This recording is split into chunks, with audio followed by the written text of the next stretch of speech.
പ്ലാസി യുദ്ധം. British East India Company Bengal നവാബിന്റെയും അദ്ദേഹത്തിന്റെ ഫ്രഞ്ച് സഖ്യകക്ഷികളുടെയും മേൽ നേടിയ നിർണായകമായ യുദ്ധവിജയമായിരുന്നു പ്ലാസി യുദ്ധം. അടുത്ത 2 നൂറ്റാണ്ടിൽ ഇന്ത്യയിൽ ബ്രിട്ടീഷ് ഭരണം സ്ഥാപിക്കുന്നതിൽ ഈ യുദ്ധം നിർണായകമായ നാഴികക്കല്ലായിരുന്നു. 1757 ജൂൺ 23-ന് പശ്ചിമ ബംഗാളിലെ ഭാഗീരഥി നദിയുടെ തീരത്തുള്ള പലാശി എന്ന പട്ടണത്തിലാണ് ഈ യുദ്ധം നടന്നത്. കൽക്കത്തയ്ക്ക് 150 കിലോമീറ്റർ വടക്കായി അന്ന് ബംഗാൾ നവാബിന്റെ തലസ്ഥാനമായിരുന്ന മുർഷിദാബാദിന് സമീപത്താണ് പലാശി.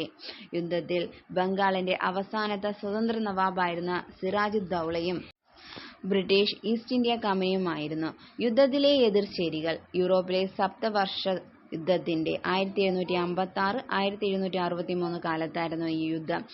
ബ്രിട്ടീഷ് ഈസ്റ്റ് ഇന്ത്യ കമ്പനിയുമായി പോരാടാനായി ഫ്രഞ്ച് ഈസ്റ്റ് ഇന്ത്യ കമ്പനി ഒരു ചെറിയ സൈന്യത്തെ അയച്ചു.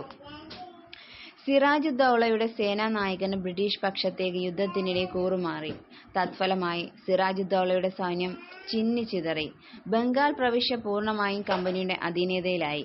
ബംഗാൾ ഖജനാവിൽ നിന്നും ലഭിച്ച ഭീമമായ ധനം സൈനിക ശക്തി സാരമായി വർദ്ധിപ്പിക്കാൻ കമ്പനിയെ സഹായിച്ചു. ഇന്ത്യയിലെ ബ്രിട്ടീഷ് സാമ്രാജ്യത്തിന്റെ സ്ഥാപനത്തിന്റെ നിർണായകമായ ഒരു നാഴികക്കല്ലായി പ്ലാസി യുദ്ധം ഇന്ന് കരുതപ്പെടുന്നു. Thank you.